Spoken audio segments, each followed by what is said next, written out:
Olá, bom dia. Olá, bom dia. Hoje é dia 28 de novembro, quinta-feira. Gravidez na adolescência, um problema no Brasil.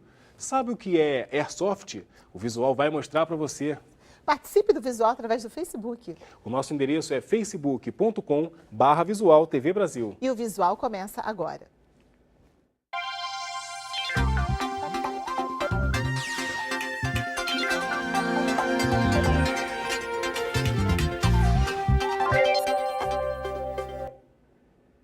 Esta semana foi celebrado o Dia Internacional de Não Violência contra a Mulher. E em São Paulo, moradores da periferia organizaram uma passeata para chamar atenção para o problema. Uma noite ele chegou, estava muito agitado assim, e ela reclamou do horário. Ele ficou calado, foi na cozinha, esquentou uma panela de água, ferveu. Ela estava deitada com as duas crianças e ele jogou aquela panela de água nos seios dela. Ficou em carne viva. A mãe conta o que aconteceu com a filha de apenas 19 anos, que hoje vive escondida do marido por medo. No caso de Ivanilda, a filha foi morta pelo parceiro aos 25 anos. Fim trágico de um relacionamento que não dava sinais de violência. Parecia o melhor casal do mundo. Sabe? Não tinha briga, nunca viu briga. Ninguém sabe o motivo, ninguém sabe o que aconteceu, só sabe que a única pessoa que estava na casa, ele sumiu, até hoje ninguém sabe onde está. Essas moradoras da região do Jardim Aracati, na zona sul de São Paulo, participaram de um evento para denunciar a violência doméstica praticada contra as mulheres.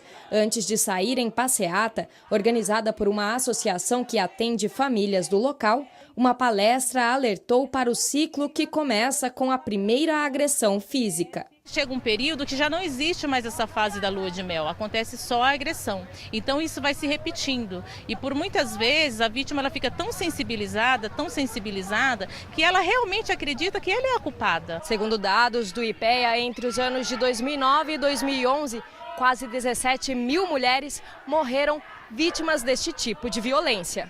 O levantamento feito no Brasil indica também que a maior parte das vítimas é de mulheres negras e com idade entre 20 e 39 anos.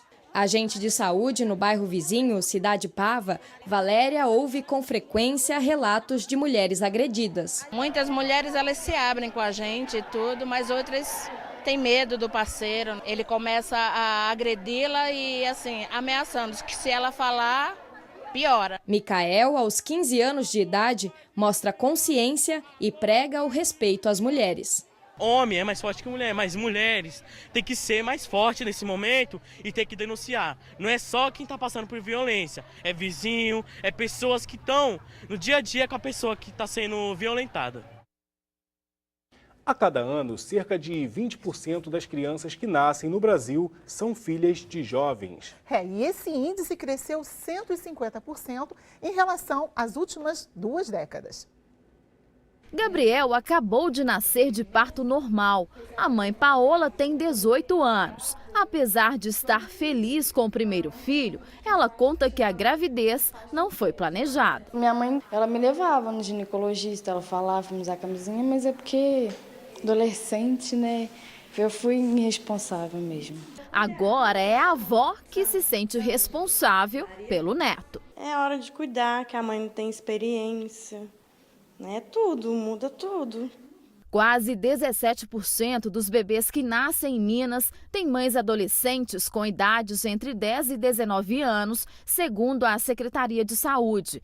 Em Belo Horizonte, 12% dos partos são feitos com mulheres nessa faixa etária. Nos países em desenvolvimento, 20 mil adolescentes dão à luz todos os dias, número 10 vezes maior se comparado com países desenvolvidos. O que a gente sabe é que eles conhecem os métodos, mas parece que a hora que eles vão transam tão desprotegidos. No Hospital Sofia Feldman, na capital mineira, dos 900 partos realizados por mês, 21% são de adolescentes. Segundo a assistente social, a gravidez quase sempre é indesejada. Esse assunto é um assunto que ainda tem muita dificuldade de ser discutido nas famílias, mas ele precisa de ser quebrado, essa questão, para a gente poder discutir em casa, como a gente discute qualquer assunto, discutir a sexualidade. Nesta sala, com 25 alunos, somente um disse conversar em casa sobre sexo. O restante comentou que a família não toca no assunto. Jovem,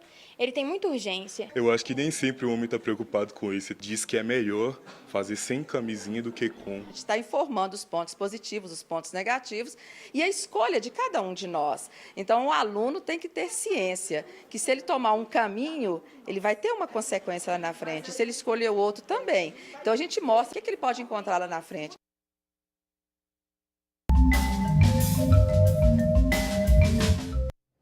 E a expressão de hoje é meter os pés pelas mãos.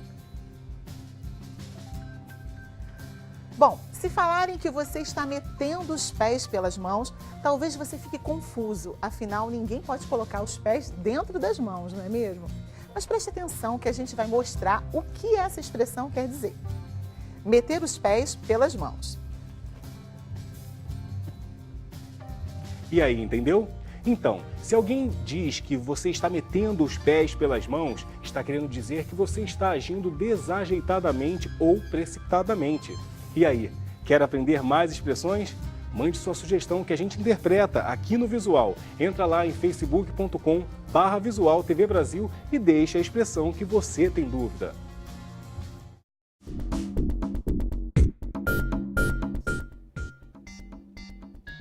Táxi. Bicicleta, trem, metrô. Você conhece o Airsoft? E em Tocantins, adeptos dessa nova brincadeira já começam a formar equipes.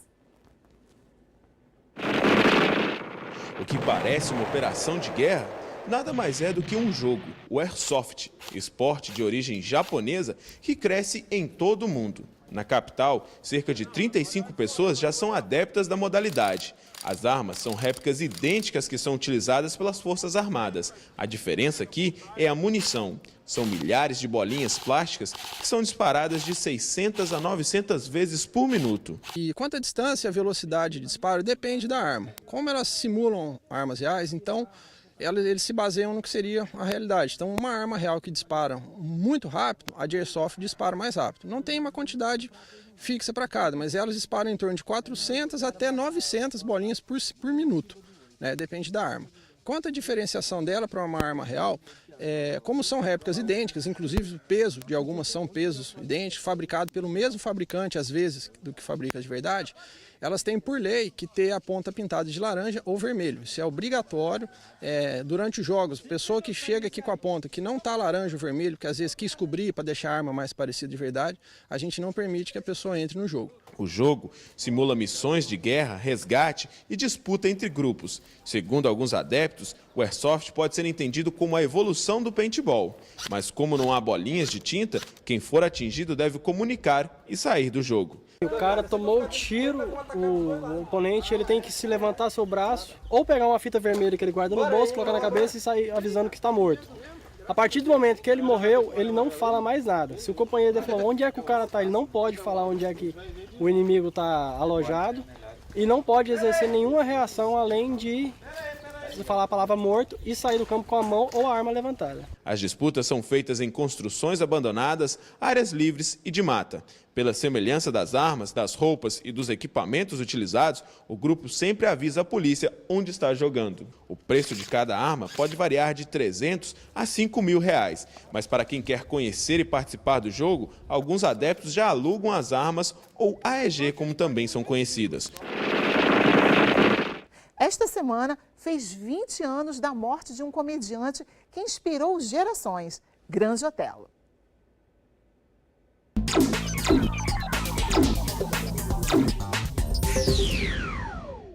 Sebastião Bernardes de Souza Prata, o grande Otelo, nunca soube exatamente em qual dia nasceu.